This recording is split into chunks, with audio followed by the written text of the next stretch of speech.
Are you ready to make a cute spring decor piece for your home? Today I used an embroidery hoop to make this cute little carrot wreath. And I used a few various products. This is the stamp set, and then we have some paper, and it's all from the Storybook Friends suite of products. And then I am just going to make this tag as well as some carrots. So when I make home decor, I use lots of different pieces and parts just to pull it all together. And I love how I just was able to cut out those images there straight from the designer series paper. And that's going to be the focal point of our little wreath. Now I made some carrots here. I just free-handed a shape that looks like a carrot using some cardboard. And then I cut out matching pumpkin pie cardstock to cover it. Now the reason I did this is because I wanted it to be firmer and heavier than just using plain cardstock. That's why I did the little cardboard layer.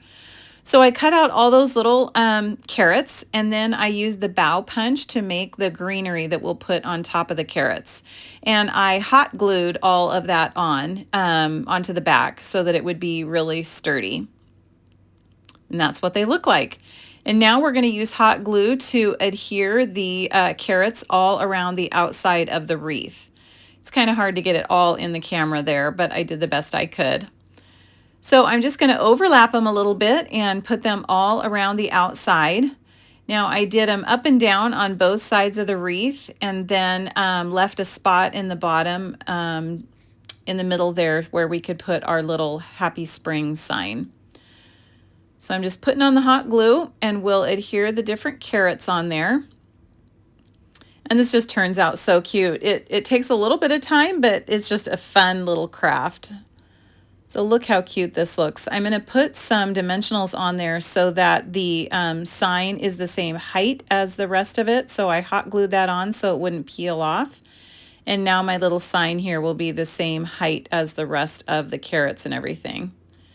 So we'll glue that on, and now we'll just make a little bow.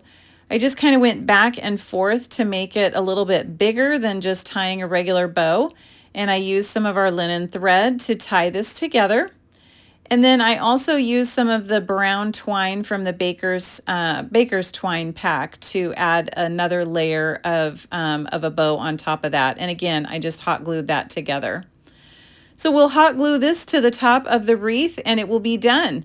There's so many different ways that you can make fun home decor, and I just thought this turned out so cute. So I'll have all pictures and all links to the products I used on my website. Go ahead and go to madetocreatewithlisa.com.